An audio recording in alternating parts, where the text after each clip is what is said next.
The crack of a pistol echoed across the parched streets of Gila Bend, Arizona Territory. 1877. As Hannah Lockhart dropped to her knees in the dust, her trembling fingers clutching the contract that had just sealed her fate. Her father's body hadn't even gone cold in the ground before his creditors came calling. And now, at 20 years old, she found herself property to be bartered away to the highest bidder. "Get up, girl," growled Jeremiah Blackwell, the town's lone shark and now her owner, his yellowed teeth flashing beneath his mustache as he yanked her to her feet. "You'll fetch a fine price at Madame Resita's. Your father's debts will finally be worth something to me." Hannah struggled against his grip, her long copper hair falling loose from its pins. "Please, Mr. Blackwell, there must be another way." The farm, Blackwell laughed, the sound like boots on gravel. "That worthless patch of dirt wouldn't cover half of what your daddy owed me." "No, you're the only thing of value he left behind." The crowd that had gathered in the street parted as a tall figure approached on horseback.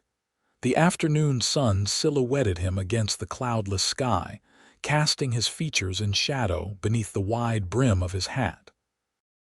As he dismounted, Hannah could see he was a stranger to Gila Bend, a cowboy with trail dust still clinging to his clothes and a weathered face that spoke of years beneath the open sky. "What's happening here?" His voice was deep, with an accent that hinted at Texas origins. "Nothing that concerns you, stranger," Blackwell spat. "Just collecting on a debt." The cowboy's eyes blue as a summer sky flicked from Hannah to the contract in Blackwell's hand. "Collecting a debt with a woman. That's not how civilized folks conduct business." "The law's on my side," Blackwell said, waving the paper. "Her father signed this before he died. She's mine to sell to cover what he owed."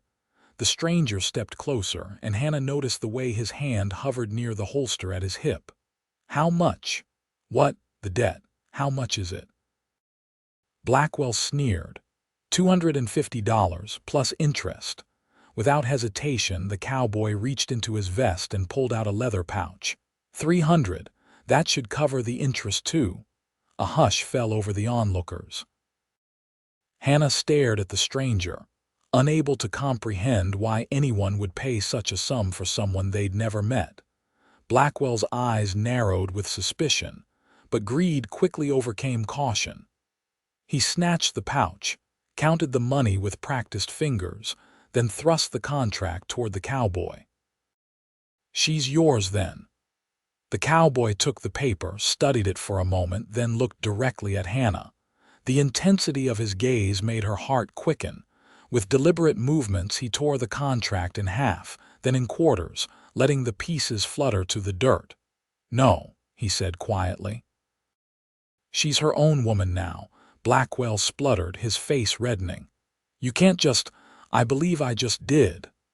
The cowboy's hand now rested openly on his revolver. "The debt is paid. Our business is concluded." Blackwell looked from the torn contract to the determined stance of the stranger, then spat in the dust. "Fool and your money," he muttered, before turning on his heel and pushing through the dispersing crowd. Hannah stood frozen, uncertain whether to run or express gratitude. "Why?"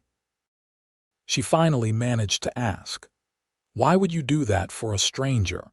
The cowboy adjusted his hat and offered a smile that transformed his stern features. "Name's Rusty Weaver, and I don't make a habit of standing by when someone's being treated unjustly." He extended his hand. "Seems like you could use a friend in Gila Bend, miss." Hannah Lockhart." She placed her hand in his, surprised by the gentleness of his calloused grip. "And I believe I owe you more than friendship, Mr. Weaver. I owe you my freedom." "Let's start with a meal and conversation," he suggested, gesturing toward the town's only decent eating establishment. "You can tell me about your situation, and perhaps we can figure out what comes next." As they walked side by side down the dusty street, Hannah felt the weight of her circumstances still pressing upon her shoulders, but for the first time since her father's death, she also felt something else, the faint stirring of hope. The Prairie Rose Diner was nearly empty when Hannah and Rusty stepped inside. The lunch rush had ended, and the dinner crowd wouldn't arrive for hours. A middle-aged woman with flour-dusted hands emerged from the kitchen. "Hannah Lockhart, I heard the commotion outside." The woman hurried over, concern etched in the lines around her eyes. "Are you all right, child?" "I'm fine, Mrs. Jenkins. Thanks to Mr. Weaver here." Hannah gestured to the cowboy. Mrs. Jenkins sized up Rusty with a practiced eye. "Well, sir, any friend of Hannah's is welcome here. Take a seat, both of you. On the house today." Rusty removed his hat as they settled into a corner table. "That's mighty kind, madam, but unnecessary. I can pay." "Nonsense," Mrs. Jenkins waved away his protest. "This town owes Hannah for how she's been treated since her daddy passed. I'll bring you both some stew and cornbread." When she disappeared into the kitchen, Hannah smoothed her wrinkled skirt, suddenly aware of her disheveled appearance. "Mrs. Jenkins and her husband were friends of my parents. They've been kind to me." "Seems like you have some allies in town," Rusty observed. Hannah sighed. "Not enough to matter against Blackwell. He's owned half the businesses in Gila Bend since the silver mine started producing. My father—" She paused, the grief still fresh. "He borrowed money to expand our farm. When the drought came 3 years ago, he couldn't repay. Then the fever took him 2 weeks ago." "I'm sorry for your loss," Rusty said quietly. Hannah blinked back tears. "He was a good man, proud. Too proud to tell me how bad things had gotten. I only found that contract after he died." Mrs. Jenkins returned with 2 steaming bowls and a plate of golden cornbread. "Eat up now. You both look like you need it." As they ate, Hannah studied her unlikely savior. Rusty Weaver was older than her, perhaps 30, with sun-weathered skin, and the lean, muscular build of a man accustomed to physical labor. His beard was neatly trimmed, his clothes worn but clean. Most striking were his eyes, the kind that seemed to take in everything while revealing little. "What brings you to Gila Bend, Mr. Weaver?" she finally asked. "Rusty, please," he corrected with a small smile. "I'm delivering horses to the Army outpost at Fort Yuma. Stopped here for supplies." "You're a horse trader, among other things." "I have a small ranch near Tombstone. Raise and train horses mostly." He broke off a piece of cornbread. "What about you? Do you have family you can stay with now?" Hannah shook her head. "No, my mother passed when I was 15. No siblings. The farm was all I had left, and I expect Blackwell will take that too, now that he has his money." Rusty's brow furrowed. "The contract was for you, not the land." "The land was mortgaged separately. Father couldn't keep up with the payments." She pushed her half-eaten stew away, appetite gone. "I don't know what I'll do now. I have no money, no home." Rusty was silent for a moment, considering. "I need to finish my business with the Army. It'll take a week, maybe more." He hesitated before continuing. "I could use help with the horses. It's not easy work, but it pays." Hannah stared at him. "You're offering me a job, for now. It would give you time to figure out your next steps." She studied him, suspicion creeping in. Men didn't just help women without expecting something in return. Her father had warned her about that often enough. "Why would you do that?" "You've already spent a small fortune on my behalf." Rusty met her gaze directly. "I know what it's like to have nothing and nowhere to go. Someone gave me a chance once. I'm just passing it along." Something in his tone convinced Hannah he was being truthful. Still, caution prevailed. "I appreciate the offer, but I don't know you, Mr. Weaver." "Rusty. And you don't know me." He nodded, seeming to respect her reservation. "Fair enough. The offer stands if you change your mind. I'm staying at the livery stable with my horses until morning." Before Hannah could respond, the diner's door swung open with a bang. Blackwell stood in the doorway, flanked by two burly men. "There she is," Blackwell sneered. "Thought you'd celebrate your good fortune, did you, Miss Lockhart?" Rusty rose slowly to his feet. "We've concluded our business, Blackwell." "Not quite." Blackwell stepped closer. "You paid for the contract, that's true, but the farm is still mine. And there's the matter of her father's personal effects at the homestead." Hannah's heart sank. Her father's pocket watch, her mother's jewelry, the few precious heirlooms they had. "You have no right to those things," she protested. "I have every right," Blackwell countered. "Everything on that property belongs to me now, including whatever you left there." Rusty's voice remained even, but Hannah noticed his stance shift subtly. "When did you take possession of the farm?" Blackwell produced another document from his coat. "Signed and notarized this morning. Sheriff Davis witnessed it himself." Hannah felt the room spin. Her entire life erased in a single day. "She has until sundown to collect her personal items," Rusty stated, not a request but a declaration. "Nothing more." Blackwell's smile faded. "She can have 1 hour under supervision." "I'll accompany her," Rusty said, "as you wish." Blackwell gestured to his men. "But my boys will be coming too. Can't have anyone claiming items that rightfully belong to me now." After he left, Hannah sagged back into her chair. "I'm sorry you've been dragged into my troubles." Rusty sat down across from her again. "We should go now before he changes his mind." "There's no need for you to come. You've done enough." "I doubt Blackwell's men will be gentlemen escorts." Rusty's expression softened. "Besides, you might need help carrying your things." Hannah realized she had few options. "Thank you," she whispered. Outside, Rusty untied his horse from the hitching post, a magnificent buckskin stallion that snorted and pawed the ground. "This is Thunder," Rusty said, patting the horse's neck. "He can carry both of us to your farm." Hannah hesitated. Riding double with a man she'd just met wasn't proper.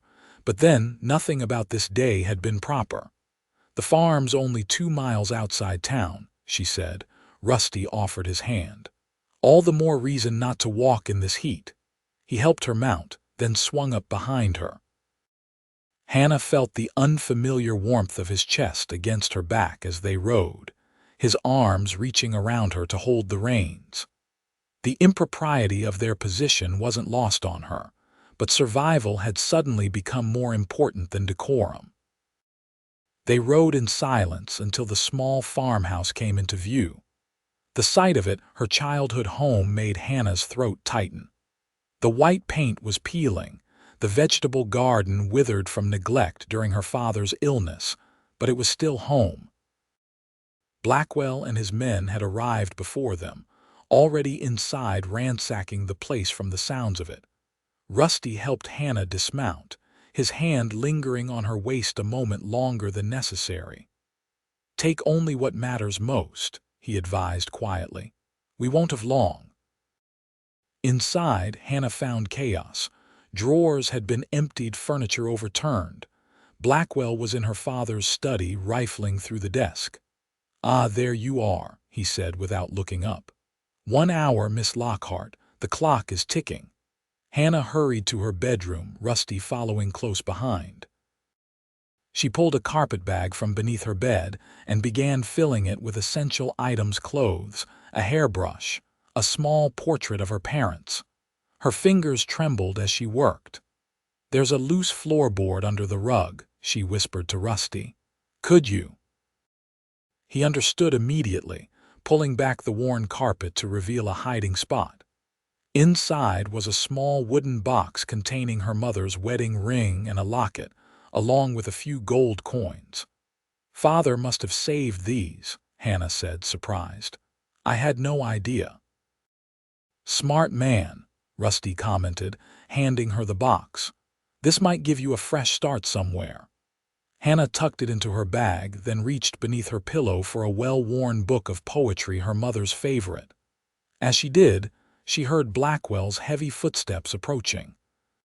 "Finding anything valuable, Miss Lockhart?" he asked from the doorway, his gaze calculating as it moved from her to Rusty. "Just some clothes and mementos," she answered, clutching the bag to her chest.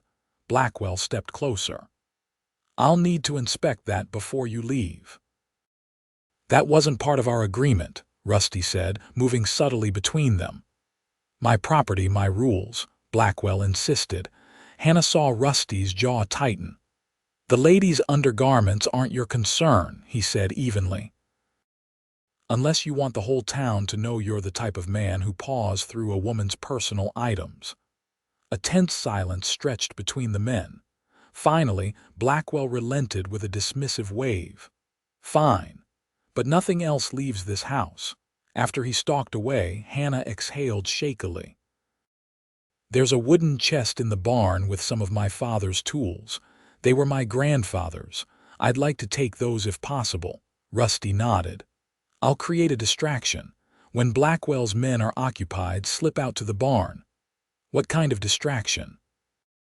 A hint of mischief crossed Rusty's face. "The kind that works." He left the room, and moments later, Hannah heard a commotion from the front of the house. Rusty's voice carried through the thin walls, accusing Blackwell of stealing items that weren't covered by the property deed. The loan shark's angry response was immediate, and Hannah heard multiple sets of footsteps moving toward the argument. Seizing her chance, she slipped out the back door and ran to the barn. The familiar smell of hay and leather greeted her as she entered the shadowy interior. The chest was where it had always been, tucked beneath a workbench. She opened it quickly, selecting the most valuable and portable items: a finely crafted hammer, her grandfather's whittling knife, and a small leather pouch containing specialized carpentry tools. As she was closing the chest, a noise behind her made her freeze. One of Blackwell's men stood in the doorway. "Found you," he said with a grin that made her skin crawl. "Boss said you might try something like this." Hannah clutched the tools to her chest. "These belonged to my grandfather. And now they belong to Mr. Blackwell." He advanced toward her, hand outstretched. "Hand 'em over, girl." Hannah backed away, trapped between the man and the barn wall. "Please, they have no value to anyone but me. That ain't for you to decide." He lunged forward, grabbing her arm roughly. Hannah cried out, dropping some of the tools as she struggled against his grip. Just as his fingers dug painfully into her flesh, the barn door burst open wider. Rusty stood silhouetted against the afternoon light, his expression thunderous. "Take your hands off her," he commanded. The man turned, not releasing Hannah. "This ain't your business, Cowboy. She's stealing." "She's collecting family heirlooms that aren't part of the property," Rusty corrected, stepping closer. "Now let her go." The man hesitated, then shoved Hannah roughly against the wall. "Fine. Have the damn tools, but Blackwell won't forget this."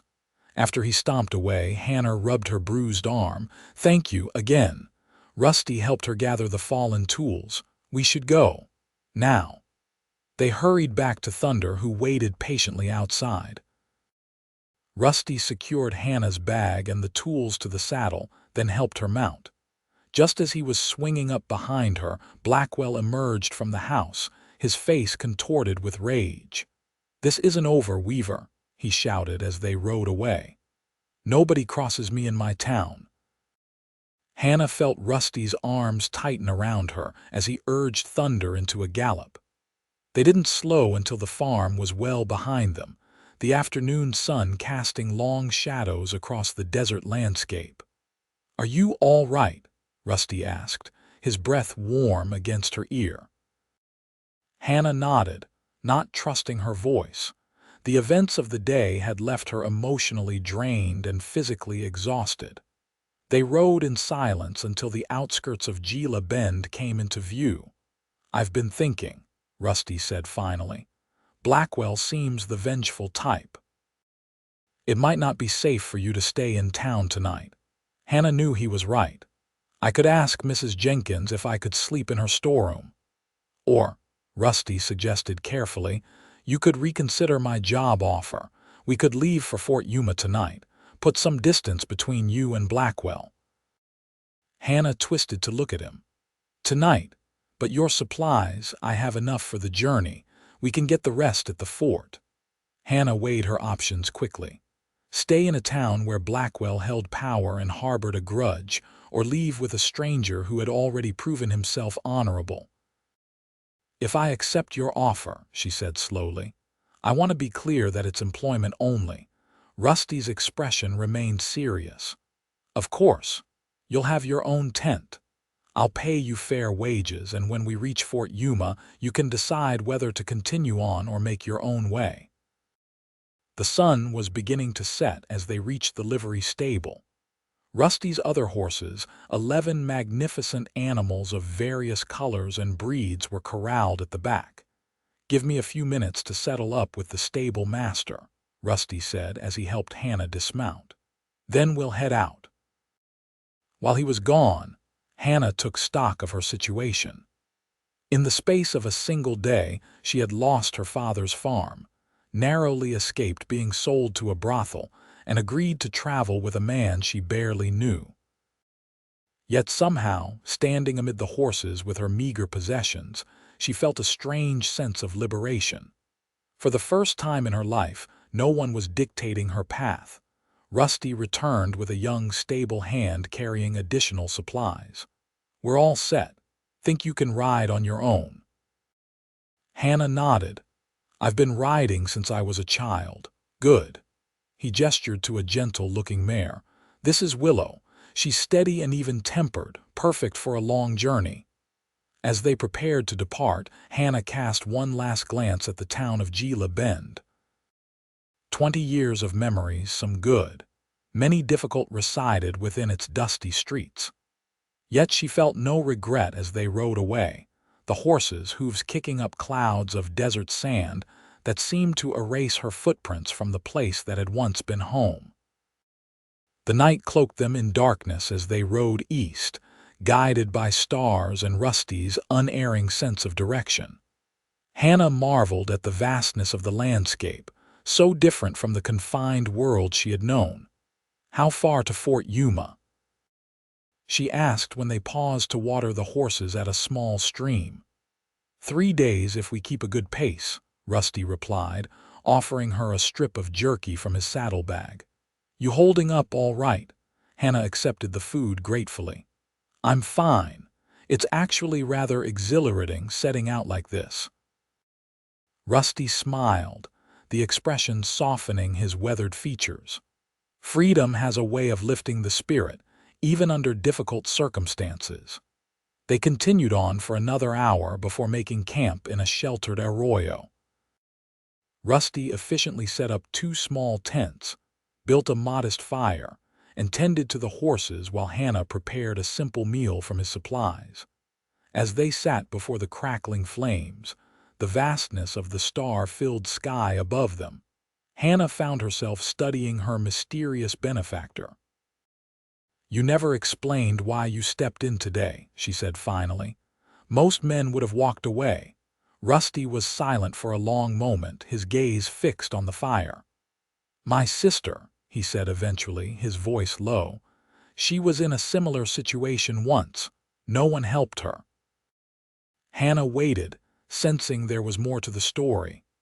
Our parents died when I was 16, Ella 14. We had a small homestead in Texas. Couldn't manage it ourselves, so we took loans. His expression darkened. The banker who held our notes was a lot like Blackwell.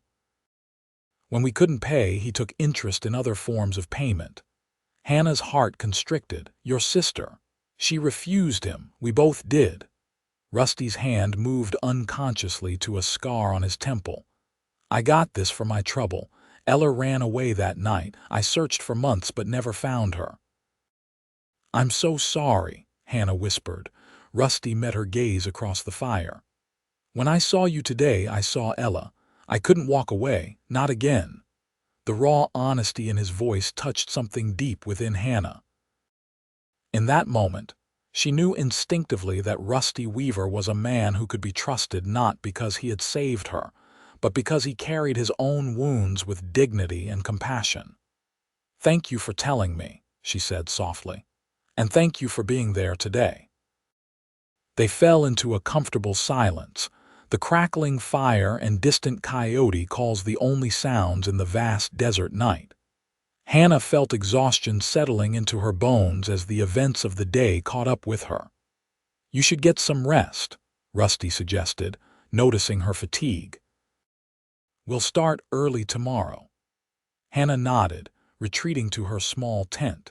As she settled onto the bedroll, she realized this was the first night of her adult life that she had slept away from the farmhouse.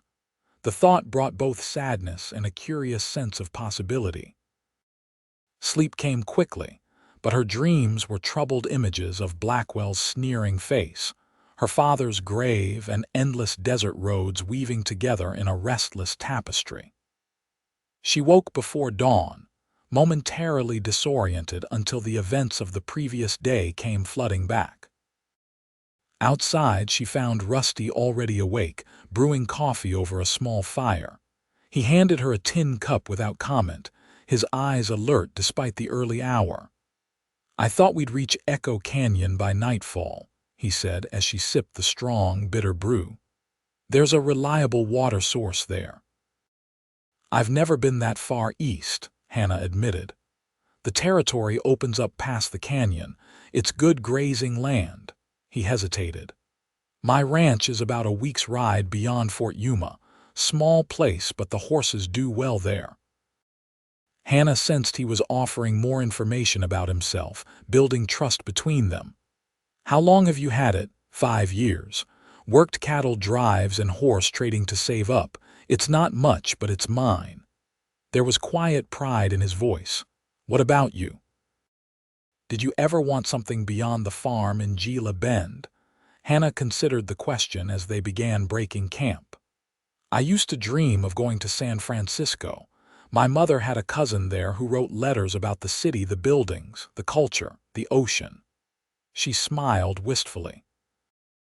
"But after Mother died, Father needed me at home. Dreams changed." "Dreams have a way of doing that," Rusty agreed, helping her mount Willow. "But sometimes they find new paths." They rode east as the sun climbed higher, herding the horses through increasingly rugged terrain. Hannah discovered that Rusty was a patient teacher, showing her the most efficient ways to manage the animals on the trail.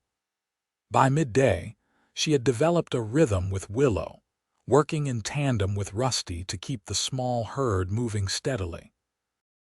"You're a natural with horses," he observed during a brief rest.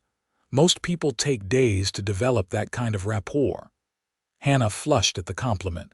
"We had a few on the farm. Nothing like these, though. They're magnificent animals. Army pays top dollar for quality mounts." Rusty adjusted his hat against the glare of the sun. "These will go to the cavalry at Fort Yuma. Should fetch enough to keep my ranch operating through winter." As they continued their journey, Hannah found herself becoming more comfortable in Rusty's presence. He was a man of few words but thoughtful conversation, sharing knowledge about the terrain and wildlife without condescension. By the time they made camp that evening in Echo Canyon, Hannah realized she had laughed more in one day than she had in months. The canyon provided natural protection from the wind, with a small freshwater spring bubbling from the rocks. After setting up camp, Rusty disappeared briefly, returning with 2 desert rabbits that he expertly prepared and roasted over their fire. "This is a feast compared to trail jerky," Hannah said appreciatively as they ate. Rusty smiled. "Wait until we reach the fort. You'll have a proper meal there." "Will you be staying at the fort long?" "2 days at most, just long enough to conclude my business and resupply." He studied her across the fire. "And you? Have you given thought to what you'll do after?" Hannah poked at the embers with a stick. "I have some money now, thanks to my father's hidden savings. Perhaps enough to start somewhere new." "San Francisco," Rusty asked, remembering her earlier comment. Perhaps, she hesitated. Though I know nothing of city life, it seems a distant dream now. Rusty was quiet for a moment. My offer of work isn't limited to this journey. The ranch could use an extra hand, especially someone good with horses. Hannah looked up, surprised. You'd offer me employment at your ranch. You barely know me. I'm a good judge of character, he replied simply. And finding reliable help in the territories isn't easy. The prospect was both appealing and intimidating. Living and working at a remote ranch with a man she had just met carried obvious risks. Yet in the short time she had known Rusty, he had shown her nothing but respect and kindness. I'll consider it, she said finally. Thank you for the option.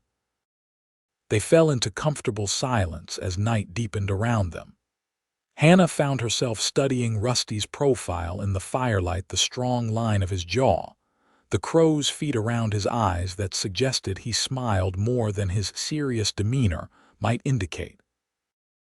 There was a steadiness to him that she found increasingly attractive, though she tried to dismiss such thoughts as inappropriate given their circumstances. The next morning dawned clear and cool, perfect for traveling. They made good progress, the horses responding well to the easier terrain as they left the canyon behind.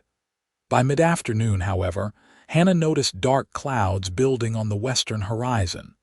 Storm coming, Rusty observed, following her gaze. We should find shelter before it hits. How far to the next safe camp? Hannah asked, concerned. Too far. There's an abandoned line shack about 2 miles ahead, used by cowboys during roundups. It's not much, but it'll keep us dry. They urged the horses to a faster pace, reaching the dilapidated structure just as the first fat raindrops began to fall. The shack was small, a single room with a stone fireplace, rough wooden floor, and a roof that leaked in several places. But it was shelter. Rusty worked quickly to secure the horses in a lean-to attached to the back of the shack, while Hannah gathered what dry wood she could find. By the time the storm hit in earnest, they had a small fire going and had positioned their bedrolls away from the worst of the leaks. The rain hammered against the roof, driven by fierce winds that howled through the cracks in the walls. Thunder crashed overhead, and Hannah couldn't help jumping at particularly loud peals. Not fond of storms? Rusty asked, noticing her discomfort. They always frightened me as a child, she admitted. My mother used to tell me the thunder was just the angels rearranging furniture in heaven. Rusty chuckled. My father said it was God bowling. Hannah smiled at that, relaxing slightly. Parents have interesting ways of comforting children. That they do. Rusty pulled a small flask from his saddlebag. This might help warm you up. Just a sip. Hannah hesitated, then accepted the flask. The whiskey burned a path down her throat, but it did spread warmth through her body. Thank you, she said, returning it to him. As the storm raged outside, they shared the simple meal of beans and hardtack that Rusty had prepared. The close confines of the shack created an intimacy neither had anticipated, their knees occasionally brushing as they shifted positions by the fire. Tell me about your ranch, Hannah said, seeking distraction from both the storm and her growing awareness of Rusty as a man rather than just her employer. Rusty's expression softened. It's in a valley with a creek running through it. Good water, good grass. The main house isn't much, 2 rooms with a kitchen lean-to, but I've been adding to it slowly. There's a barn, corral, and about 50 acres of decent pasture. It sounds lovely, Hannah said sincerely. It's peaceful, especially at sunrise when the valley fills with golden light. A hint of vulnerability crossed his features. It gets lonely sometimes. Most ranches have families working them. Hannah understood what he wasn't saying, that a solitary life, however independent, carried its own kind of burden. You ever regret leaving Texas? She asked. Rusty was quiet for so long that Hannah thought he might not answer. "I left because there was nothing to stay for," he finally said. "After Ella disappeared and the bank took our land, there was just anger. That's no way to live. And now I have something that's mine, something I built." He met her gaze directly. "That matters." Hannah nodded, understanding completely. "Yes, it does." The storm began to abate, the thunder receding into the distance. Rain still pattered on the roof, but gentler now, almost soothing. Hannah felt her eyelids growing heavy. "You should get some rest," Rusty said, noticing her fatigue. "I'll keep watch for a while." "Are you expecting trouble?" she asked, suddenly alert. He shook his head. "Just habit from years on the trail. Sleep. I'll wake you if needed." Hannah settled onto her bedroll, pulling the blanket up to her chin. Despite the hard floor and unfamiliar surroundings, exhaustion soon pulled her toward sleep. The last thing she remembered was the comforting sight of Rusty sitting by the fire, his strong profile illuminated by the flickering flames. She woke sometime in the night, disoriented, to find the fire burned down to embers and Rusty asleep on his bedroll across the room. For a moment, she simply watched the rise and fall of his chest, struck by how vulnerable he looked in sleep, the hardness gone from his features, years seemingly shed from his face. A peculiar ache formed in her chest, a longing she hadn't expected and wasn't ready to examine. Turning away, Hannah pulled her blanket tighter and forced herself back to sleep. Morning arrived with clear skies and air washed clean by the storm. They set out early, making good time across the muddy terrain. By late afternoon, they spotted the flags of Fort Yuma flying in the distance. "We'll be there before sundown," Rusty said as they paused to rest the horses. "You'll have a real bed tonight." Hannah felt a curious reluctance at the prospect of reaching civilization. The past days on the trail with Rusty had created a separate world, one where her identity wasn't defined by her father's debts or Blackwell's threats. Returning to society meant confronting decisions about her future. "What happens when we reach the fort?" she asked. "I'll need to meet with the quartermaster in the morning," Rusty explained. "The transaction shouldn't take long. Then we can resupply and decide our next move." Our next move.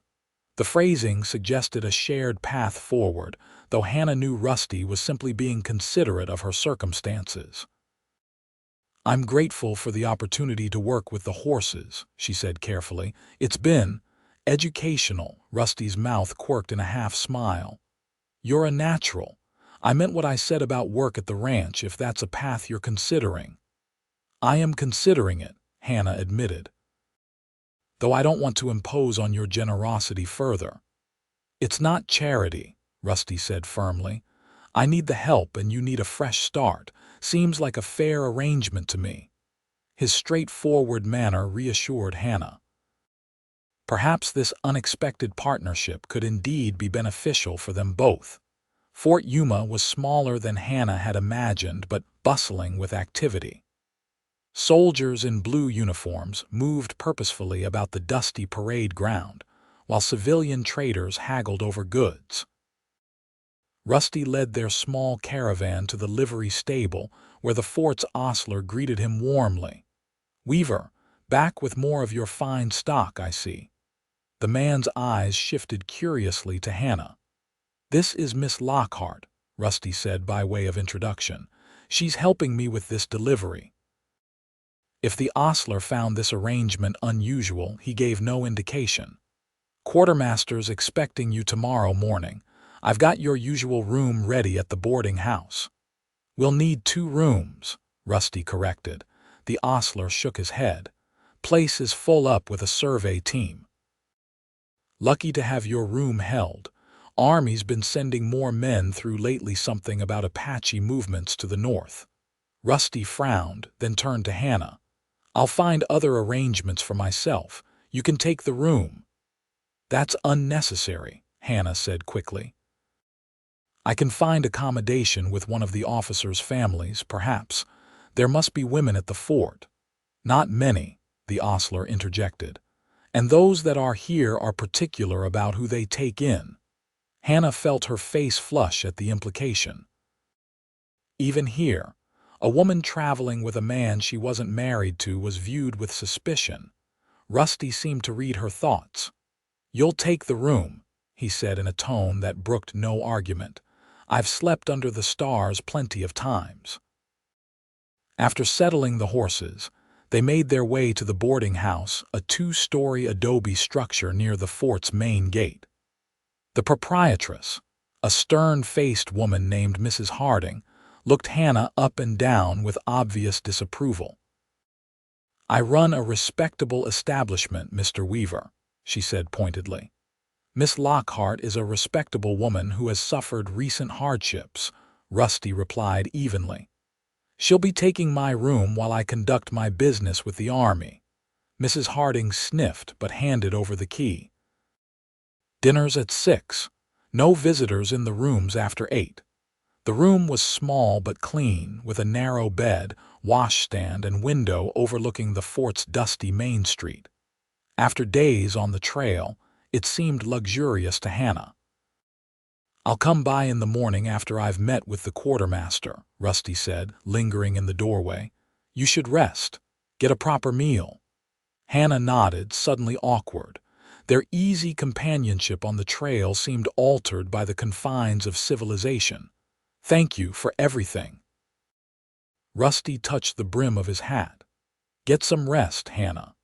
After he left, Hannah sat on the edge of the bed, overwhelmed by a rush of conflicting emotions. The events of the past days had happened so quickly that she'd had little time to process them. Now, alone in this unfamiliar room, the reality of her situation struck her full force. She was homeless, essentially penniless despite the small savings her father had hidden, and entirely dependent on a man she had known less than a week. Yet she didn't feel afraid or desperate. Instead, there was a curious sense of possibility, as if her life had been derailed only to find a new and potentially better track. After washing away the trail dust and changing into her cleanest dress, Hannah made her way downstairs for dinner. The boarding house dining room was crowded with a mix of soldiers and civilians. Hannah felt eyes on her as she entered. A young, unaccompanied woman was clearly an unusual sight. Mrs. Harding directed her to a small table in the corner, where Hannah ate quickly, uncomfortable under the scrutiny of the other diners. She was nearly finished when a shadow fell across her table. Looking up, she found herself facing a uniformed officer with captain's bars on his shoulders. "Miss Lockhart, isn't it?" he asked, his tone politely curious. "I'm Captain James Sullivan, Fort Yuma's adjutant." Hannah nodded cautiously. "Yes, sir. Mrs. Harding mentioned you arrived with Weaver." His eyes assessed her with professional detachment. "May I inquire as to your relationship?" "For the fort's records, you understand." Hannah straightened her spine. "Mr. Weaver is my employer. I'm assisting with his horse delivery." Sullivan's eyebrows rose slightly. "I see. And before that?" "I don't see how that's relevant to your records, Captain," Hannah replied, her voice cooler than she intended. A hint of a smile crossed Sullivan's features. "Forgive my directness, Miss Lockhart. It's simply that unaccompanied women are rare in these parts, and the Army takes an interest in the welfare of civilians under its protection." "I appreciate your concern, but I'm quite well, thank you." Sullivan nodded, apparently satisfied. "Weaver's a good man. Known him for several years now. Always delivers excellent stock." He tipped his hat. "Good evening, Miss Lockhart. Please don't hesitate to call upon me if you require any assistance during your stay." After he departed, Hannah released a breath she hadn't realized she was holding. The interaction, though brief, had reinforced her vulnerable position. A woman alone in the territories was subject to scrutiny at best, danger at worst. She returned to her room, watching from the window as the fort settled into evening routines. Soldiers gathered for dinner. Sentries changed at the gates, and lanterns were lit along the main pathways.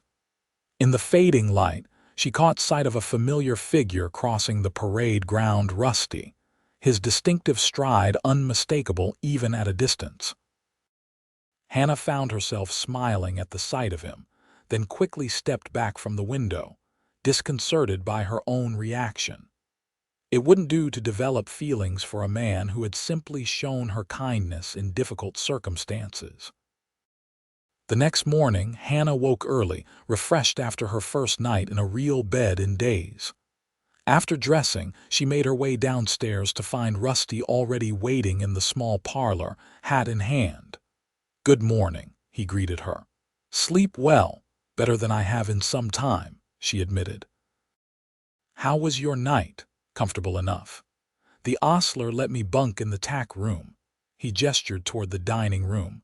"Thought you might join me for breakfast before I meet with the quartermaster." Over a meal of biscuits, bacon, and strong coffee, Rusty outlined his plans for the day. "The transaction shouldn't take more than an hour or two. After that, we can resupply for the journey to the ranch if you're still considering that option." Hannah nodded. "I am. Though I want to be clear about the arrangement. I would be working for wages with my own accommodations, of course.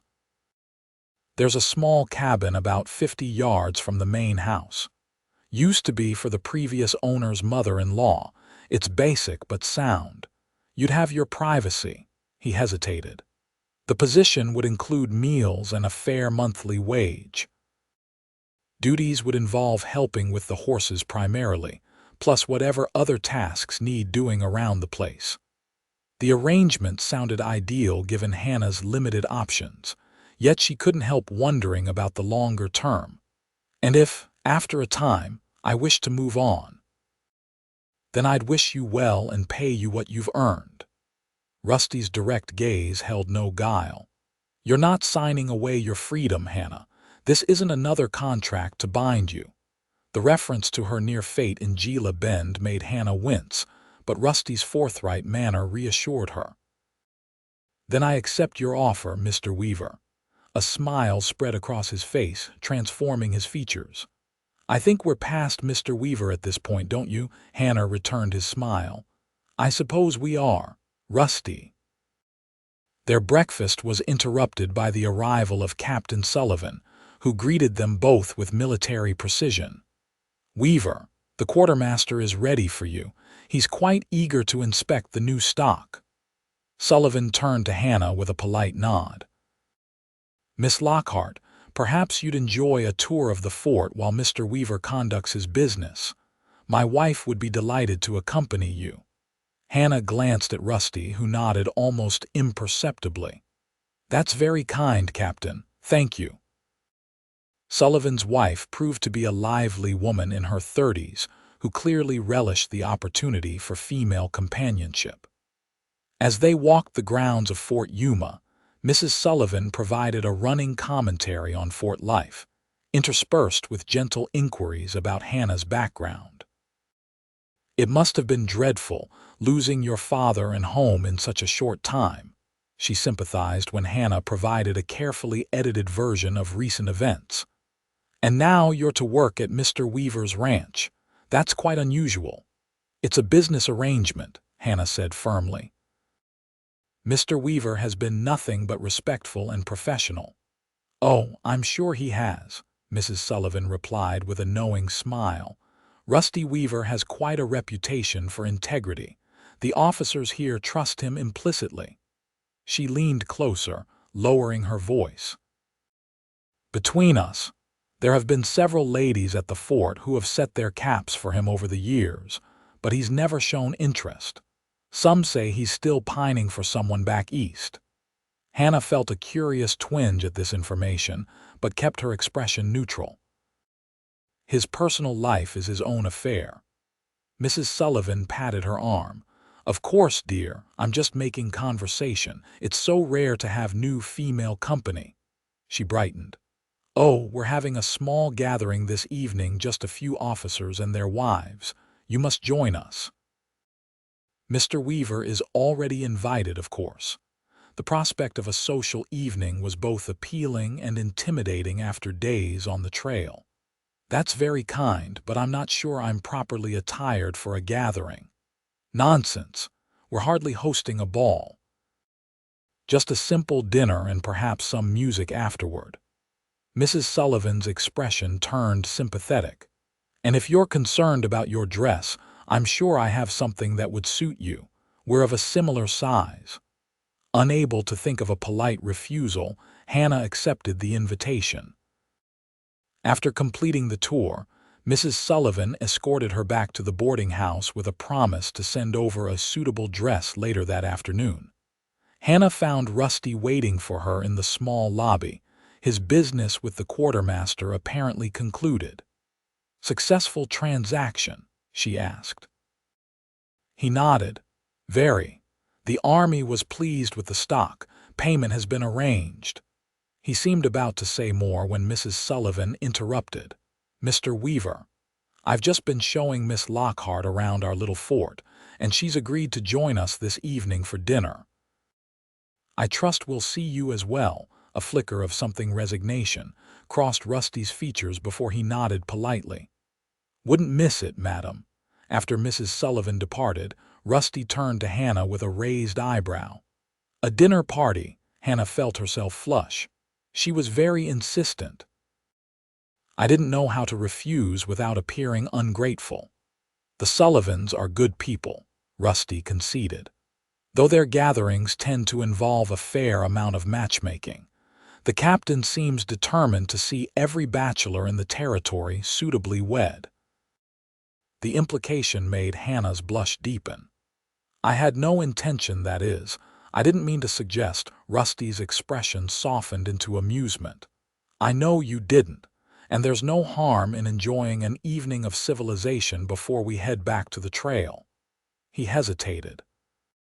"Though if you're uncomfortable, I can make your excuses." Hannah considered the offer, then shook her head. "No, I'll go. It might be pleasant to spend an evening in company that doesn't involve trail dust and bean suppers." Rusty chuckled. "I'll try not to take offense at that." True to her word, Mrs. Sullivan sent over a dress later that afternoon, a modest but attractive gown of deep blue cotton, far nicer than anything Hannah had brought from Gila Bend. It fit well enough with only minor adjustments, and Hannah spent more time than usual arranging her hair, conscious that this would be her first social appearance since leaving home. When Rusty called for her at the appointed hour, Hannah was struck anew by how different he looked when not trail-worn. He had clearly visited the fort's barber, his beard neatly trimmed, his hair freshly cut. His clothes, though still frontier practical, were clean and well-fitted. "You look—" He started, then seemed to reconsider his words. "That color suits you." "Thank you," Hannah replied, oddly pleased by his restraint. A more effusive compliment might have seemed false. This felt genuine. The Sullivans' quarters were modest but comfortably furnished, already filled with several other couples when Hannah and Rusty arrived. Hannah noted the curious glances directed their way, but was relieved when introductions were made without undue emphasis on the nature of their relationship. Dinner was a lively affair, with conversation ranging from Army politics to the latest news from the East. Hannah, seated between Captain Sullivan and a lieutenant whose name she immediately forgot, found herself enjoying the normalcy of social interaction after the upheaval of recent days. "Miss Lockhart was telling me she's from Gila Bend," Mrs. Sullivan announced during a lull in conversation. "Such a charming little town, though I've only passed through once." "Not so charming if you're on the wrong side of Jeremiah Blackwell," commented an older officer at the far end of the table. "Man's got a stranglehold on half the businesses between there and Tucson." Hannah tensed at Blackwell's name, her fingers tightening around her fork. Beneath the table, she felt a gentle pressure against her foot. Rusty, offering silent support. Politics are hardly suitable dinner conversation, Major, Mrs. Sullivan chided gently, her sharp eyes noting Hannah's discomfort. I'm sure Miss Lockhart would rather hear about your daughter's recent engagement. The conversation shifted, and Hannah shot a grateful glance at her hostess. As dinner concluded and the party moved to the small parlor for music, Rusty maneuvered to Hannah's side. You all right? He asked quietly. We can leave if you'd prefer. Hannah shook her head. I'm fine. It was just unexpected to hear his name. Blackwell's reach is long in these parts, Rusty acknowledged, but he has no power here at the fort. The evening continued pleasantly with Mrs. Sullivan displaying considerable talent at the piano while various guests contributed songs. Hannah declined invitations to perform, content to observe until Captain Sullivan approached, offering glasses of punch to her and Rusty. When do you plan to depart, Weaver? The captain asked. Day after tomorrow if the weather holds, Rusty replied. Need to resupply first, Sullivan nodded. Wise to wait. There have been reports of Apache activity to the north, nothing confirmed but best to be cautious. Hannah felt a flicker of apprehension. Is travel unsafe?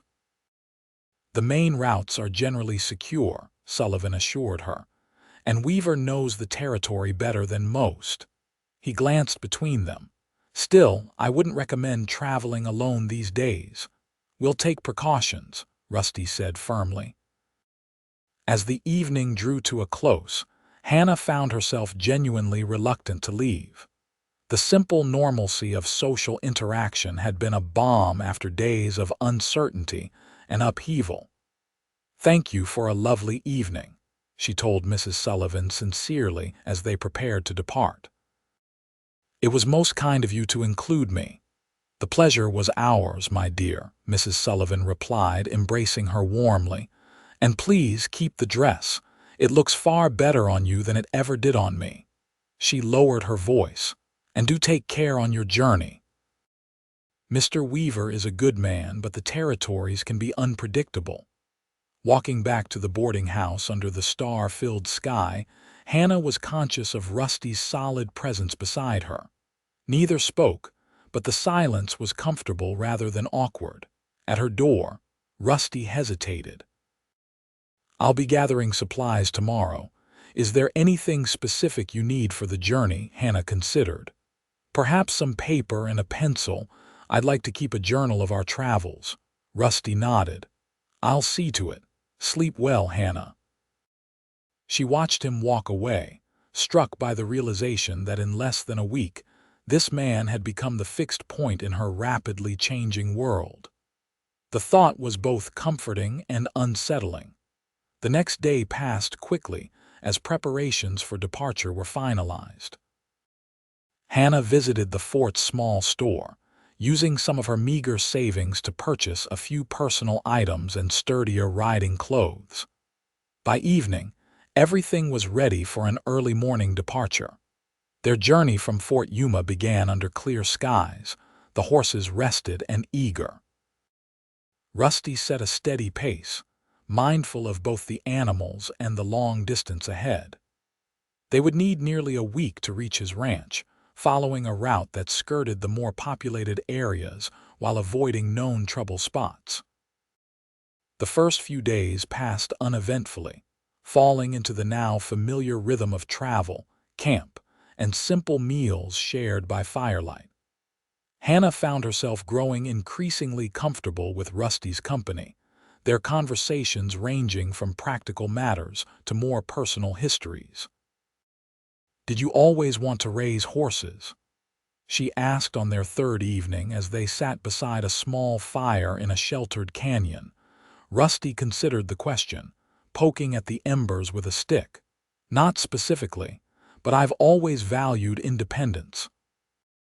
Working my own land, answering to no one but myself, that was the dream. He glanced up at her. What about you? What would you have done if circumstances had been different? Hannah had never been asked such a question before. Her life had been so prescribed a daughter's duty to her father, a woman's expected path toward marriage and family, that personal ambitions had seemed almost irrelevant. "I enjoyed teaching the younger children at our church," she said finally. "Perhaps I might have become a school teacher had things been different," Rusty nodded thoughtfully. "You'd be good at that. You have patience and kindness." The simple compliment warmed her more than it should have. "Thank you." On the fourth day, the weather changed, bringing cooler temperatures and a breeze that carried the scent of rain. By noon, dark clouds had gathered on the horizon, and Rusty's expression grew concerned as he studied the sky. "Storm's coming," he said, echoing his assessment from days earlier. "A bad one from the look of it. We need to find shelter." "Is there another line shack nearby?" Hannah asked, scanning the increasingly barren landscape. Rusty shook his head. "Not that I know of, but there's a settlement about 5 miles ahead, mostly miners and a few traders." "Not much, but they'll have a hotel of sorts." The settlement, when they reached it, proved to be little more than a cluster of rough buildings huddled around a single dusty street. A weathered sign proclaimed it Copper Springs, though Hannah saw no evidence of either copper or springs in the immediate vicinity. The hotel was a 2-story wooden structure that had clearly seen better days, with a saloon occupying most of the ground floor. Rusty frowned as they dismounted. "Wait here," he instructed, handing Hannah the reins. "Let me see what they have available." He returned a few minutes later, his expression grim. "1 room, it's all they have." Hannah glanced at the darkening sky where lightning now flickered ominously. "We don't have much choice, do we?" "I can sleep in the stable with the horses," Rusty offered. "Don't be ridiculous. The storm looks terrible." Hannah squared her shoulders. "We're both adults. We can share a room without impropriety." Rusty studied her face, then nodded. "I'll sleep on the floor."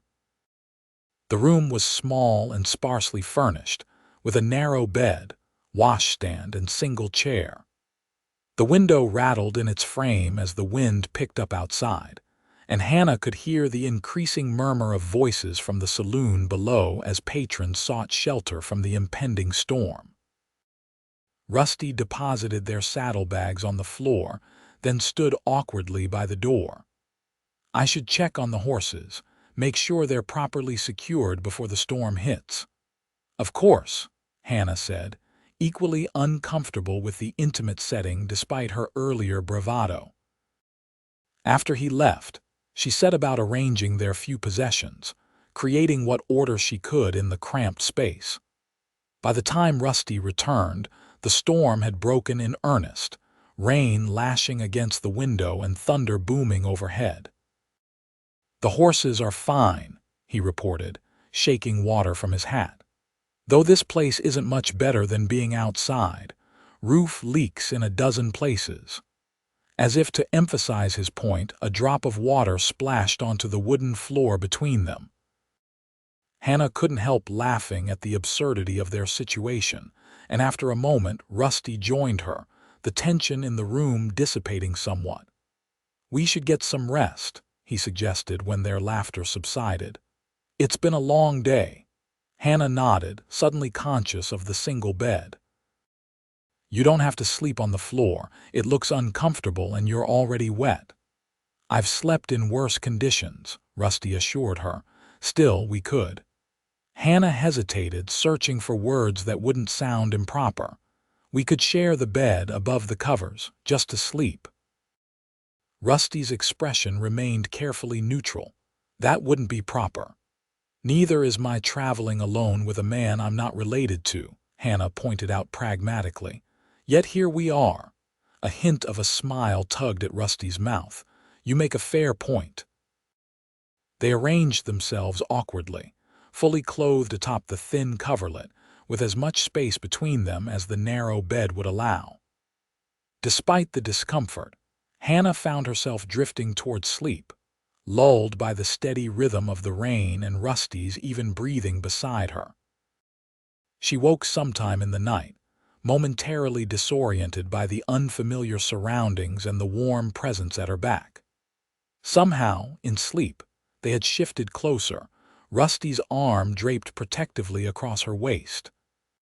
Hannah knew she should move away, maintain the proper distance between them, but the simple comfort of human contact after weeks of grief and upheaval was too precious to relinquish. Instead, she remained still, listening to the storm gradually subside outside and the steady beat of Rusty's heart behind her. In that moment, suspended between sleep and wakefulness, Hannah acknowledged what she had been trying to deny. She was developing feelings for this quiet, honorable man who had rescued her from a terrible fate. The realization should have frightened her. Instead, it brought a curious sense of peace as she drifted back to sleep. Morning arrived with clearing skies and an awkward awakening as they both became aware of their intimate position. Rusty pulled away first, mumbling an apology as he rose from the bed. "No need to apologize," Hannah said, smoothing her rumpled clothes. "It was practical given the circumstances." Rusty nodded, his expression unreadable as he gathered his hat and coat. "I'll check on the horses. Meet you downstairs for breakfast." After he left, Hannah sat on the edge of the bed, her emotions in turmoil. The practicality she had claimed was only partly true. There had been comfort in Rusty's nearness, a sense of security she hadn't experienced since before her father's illness. But allowing such feelings to develop further would be foolish. Rusty had offered her employment, not courtship, and she had no reason to believe he saw her as anything more than a woman in need of assistance. Resolving to maintain appropriate boundaries, Hannah washed her face in the tepid water from the pitcher, arranged her hair as neatly as possible, and made her way downstairs. The saloon was serving a simple breakfast of coffee, biscuits, and bacon. Rusty was already seated at a table in the corner, his back to the wall, hat beside him on the bench. He rose when Hannah approached, a gesture of respect that drew curious glances from the rough-looking miners at the bar. "Horses are fine," he reported as she sat across from him. "Roads will be muddy, but passable. We can reach the ranch in 3 more days if the weather holds." Hannah nodded, accepting the cup of coffee he pushed toward her.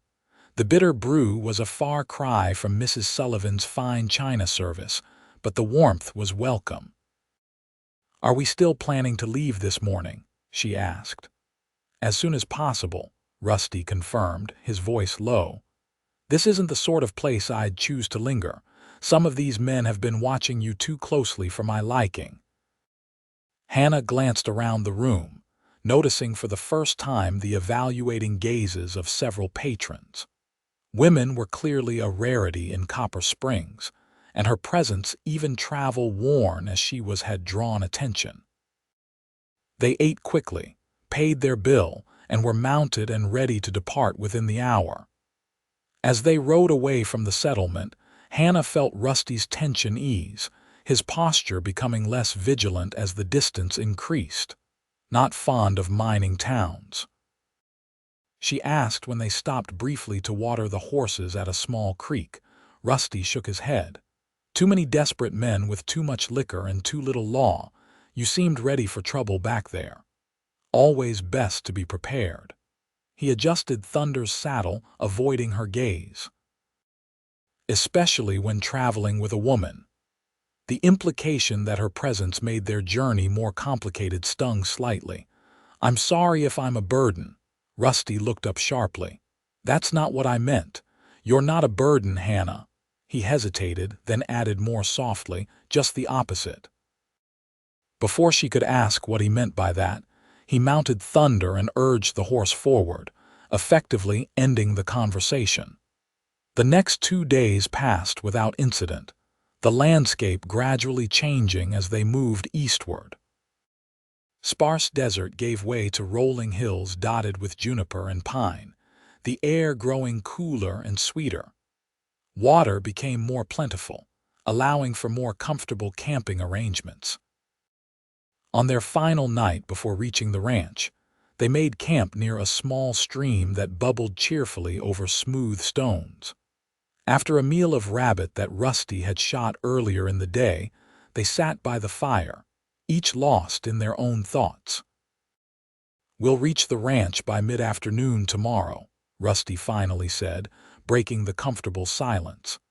"It's about 15 miles from here, just beyond those hills." He pointed to the darkening eastern horizon. Hannah nodded, a curious mix of anticipation and anxiety building in her chest. Tomorrow would mark the beginning of a new chapter in her life, one with its own uncertainties and challenges. "What will you expect of me?" she asked. "At the ranch, I mean. What duties?" "Nothing you can't handle," Rusty assured her. "Help with the horses primarily. Some cooking if you're willing. The rest we'll figure out as we go." He studied her across the fire. "Second thoughts?" "No," Hannah said truthfully. "Just preparing myself." Rusty nodded, seeming to understand the unspoken complexity of her situation.